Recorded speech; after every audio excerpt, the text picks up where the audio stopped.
Hello guys, welcome back to my channel. कैसे हो सारे? उम्मीद करता हूँ अच्छे होंगे दोस्तों। मैं भी बहुत बढ़िया हूँ और थोड़ा सा लॉन्ग डिस्टेंस हो गया था। कहने का मतलब लंबे समय के बाद मैं वीडियो बना रहा हूँ दोस्तों। उसके लिए सॉरी, कई ऐसे रीजंस आ जाते हैं दोस्तों जिसकी वजह से वीडियो शूट नहीं हो पाता है और मैं वीडियो शूट नहीं कर पाता हूँ। तो आज फाइनली हम वीडियो शूट करने के लिए आ गए हैं और आज का हमारा पहला टॉपिक है दोस्तों कि आपका ट्रैक्टर का माइलेज कैसे इंक्रीज कर सकते हैं। हम छोटे से छोटे या फिर बड़े से बड़े टॉपिक को कवर किए हैं, या फिर बड़े से बड़े आप अपने ट्रैक्टर में कैसे सावधानी रख सकते हैं, या फिर अपने ट्रैक्टर का जो है माइलेज को कैसे इंक्रीज कर सकते हैं। उसके लिए हमने आज कुछ रिसर्च करी, कुछ हमने अपना पर्सनल नॉलेज भी आप लोगों के साथ शेयर करना उचित समझा और आज आप लोगों के सामने मैं ये वीडियो बना रहा हूँ दोस्तों। बेसिकली क्या होता है कि अभी जैसे ईंधन का प्राइस काफी ज्यादा बढ़ता जा रहा है और अगर आप उच्च कैटेगरी के ट्रैक्टर रखते हैं तो काफी ज्यादा आपको माइलेज अगर कम है उस ट्रैक्टर में तो काफी ज्यादा फ्यूल बर्न होता है और फ्यूल बर्न होता है तो आपका कहीं ना कहीं पैसे ज्यादा लगते हैं। तो इस चीज को ध्यान में रखते हुए हमने माइलेज को कैसे बढ़ाएं ट्रैक्टर को, उसके लेकर हम एक वीडियो बना रहे हैं।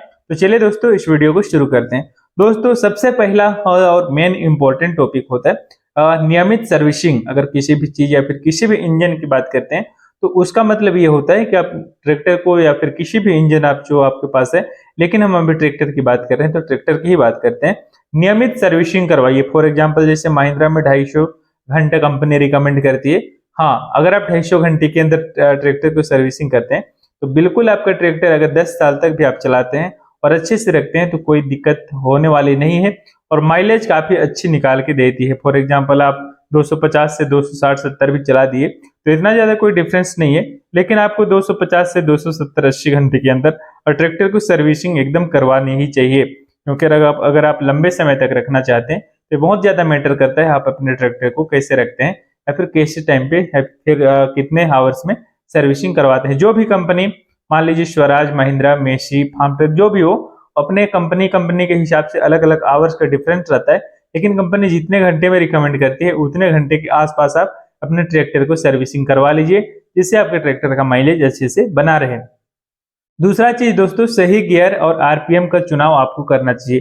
फॉर एग्जांपल आप कल्टीवेटर चला रहे हैं और आपका ट्रैक्टर अंडर 35 एचपी है और आपने लोड गियर का चौथा नंबर लगा रखा है और जमीन काफी सख्त है, तो ऐसे में फॉर एग्जांपल हम मान लेते हैं ट्रैक्टर काफी ज्यादा लोड मार रही है और आपकी ट्रैक्टर चल ही नहीं रही है अच्छे से, डीजल को भी बर्न नहीं कर पा रही है क्योंकि आप उसका जो है ट्रैक्टर मतलब अच्छे से आरपीएम सेट हो ही नहीं पा रही, बार बार ड्रॉप आउट कर रही है, बार बार ड्रॉप आउट कर रही है आपके आरपीएम को। तो ऐसे में माइलेज आपका सही निकल के नहीं आएगा और ऐसे में सही निकल के माइलेज नहीं आएगा इन द सेंस कि आपको अच्छे गियर, कहने का मतलब सही गियर और सही आरपीएम का चुनाव करनी चाहिए। ऐसे भी नहीं कि अगर आपका ट्रैक्टर लोड मान रही है तो और आप 10 के आरपीएम में चलाए पड़े हो, ऐसा भी नहीं।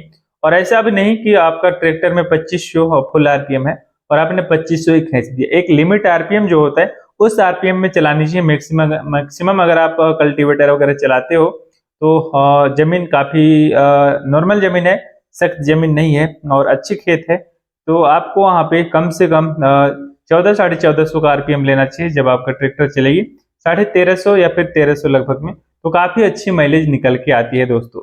तीसरा चीज है टायर का प्रेशर। दोस्तों टायर का प्रेशर भी काफी ज्यादा मैटर करती है।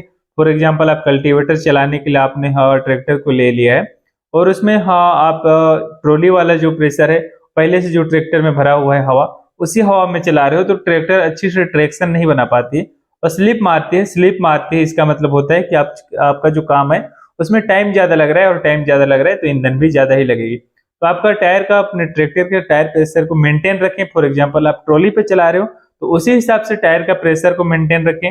ज्यादा प्रेशर अपने जो है यार डलवाएं अपने ट्रैक्टर के टायर में और खेत में ले जा रहे हो, कल्टीवेटर चलाने के लिए ले जा रहे हो तो आपका जो है टायर का प्रेशर कम होना चाहिए, जिससे ट्रैक्टर और जमीन की सतह से उसका पकड़ अच्छे से बने और ट्रैक्शन अच्छे से बने, जिससे स्लिप ना काटे आपका ट्रैक्टर और अच्छे से समय पे आपका काम हो जाए। चौथा चीज है दोस्तों, ओवरलोड ना करें। कई बार ऐसे होता है कि छोटे ट्रैक्टर में, मान लीजिए 30 एचपी का ट्रैक्टर है या फिर 25 एचपी का ट्रैक्टर है, उसमें हम बड़ा से बड़ा इंप्लीमेंट लगा देते हैं। फॉर एग्जाम्पल हम मान लेते हैं अंडर 30 एचपी का ट्रैक्टर है या फिर 35 एचपी का ट्रैक्टर है और हम उसमें लगा देते हैं 11 फाल वाला कल्टीवेटर, तो गाड़ी दाब मांगती है। हर चीज का एक लिमिट होता है और उस लिमिट के अंदर अगर आप काम करते हो तो वो ट्रैक्टर या फिर वो मशीन आपको अपना बेस्ट परफॉर्मेंस निकाल के देती है, संतोषजनक परफॉर्मेंस निकाल के देती है और माइलेज वगैरह भी काफी अच्छी देती है। लेकिन जरूरत से ज्यादा अगर आप ओवरलोड करते हो अपने ट्रैक्टर में तो कोई भी ट्रैक्टर हो वो आपको अच्छा माइलेज या फिर अच्छा परफॉर्मेंस निकाल के नहीं दे सकता। और एक चीज है दोस्तों, पांचवा चीज, समय पर इंजन को बंद कर दें। फॉर एग्जाम्पल आप कहीं बात कर रहे हो या फिर कई बार क्या होता है कल्टीवेटर चलाने आपने ले लिए, आपका कल्टीवेटर में जो फाल लगा होता है वो टूट गया, फिर नट बोल्ट टूट गए, तो कई दोस्त क्या करते हैं कि ट्रैक्टर को स्टार्ट ही छोड़ दिए और इधर आके 15 मिनट से उसको नट चेंज कर रहे हैं या फिर फाल को चेंज कर रहे हैं। तो ऐसे कंडीशन में आपको दोस्तों इंजन को बंद कर देना चाहिए, क्योंकि अगर फ्री टाइम में आप इंजन को स्टार्ट करके रखते हो तो इसका कोई बेनिफिट्स नहीं होता है, इसका खाली आपको नुकसान ही होता है दोस्तों। चौथा चीज है, छठवां चीज है दोस्तों, सही ईंधन का चयन। कई बार क्या होता है कि गलत क्वालिटी का आपको तेल मिल जाता है, फ्यूल मिल जाता है और आप उस तेल को डाल देते हो अपने ट्रैक्टर में, तो इससे भी आपके ट्रैक्टर मार खाती है, क्योंकि ट्रैक्टर में जो बर्न होने के लिए एक अच्छा प्रीमियम क्वालिटी का फ्यूल होना चाहिए वो आपके ट्रैक्टर में नहीं जाता है, और गलत क्वालिटी का, बैड क्वालिटी का फ्यूल अगर आपके ट्रैक्टर में जाता है तो ट्रैक्टर भी आपको परफॉर्मेंस निकाल के नहीं दे पाएगी अच्छे से, और उसका जो है माइलेज भी ड्रॉप होगा, साथ ही इंजन भी मार खाएगी दोस्तों।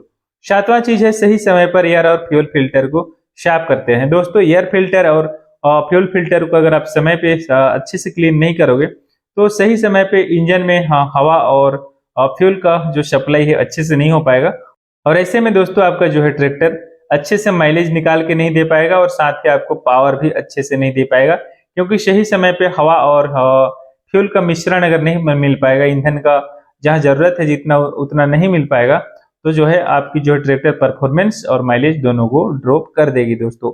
आठवां चीज है दोस्तों, सही उपकरण का चयन।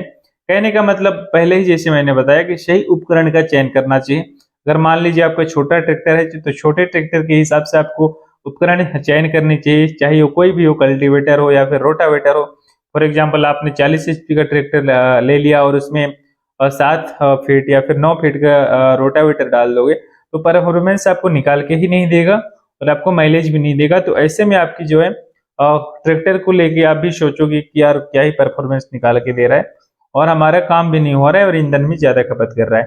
तो ऐसे कंडीशन में आपको अपने ट्रैक्टर के अकॉर्डिंग कंपनी जितने रिकमेंड करती है उसी के अकॉर्डिंग इंप्लीमेंट सेट करनी चाहिए या फिर इंप्लीमेंट लेनी चाहिए, जिससे आपको अच्छे से परफॉर्मेंस निकाल के दे और आपका जो है माइलेज भी अच्छा मिले दोस्तों। बाकी आज का वीडियो यही कुछ था। आपको ये वीडियो कैसे लगा नीचे कमेंट में बताएं, और किसी पर्टिकुलर टॉपिक पे आपको वीडियो चाहिए तो भी नीचे कमेंट में बताएं। मिलते हैं एक नए वीडियो के साथ, तब तक के लिए आपका दिन शुभ रहे। शुक्रिया।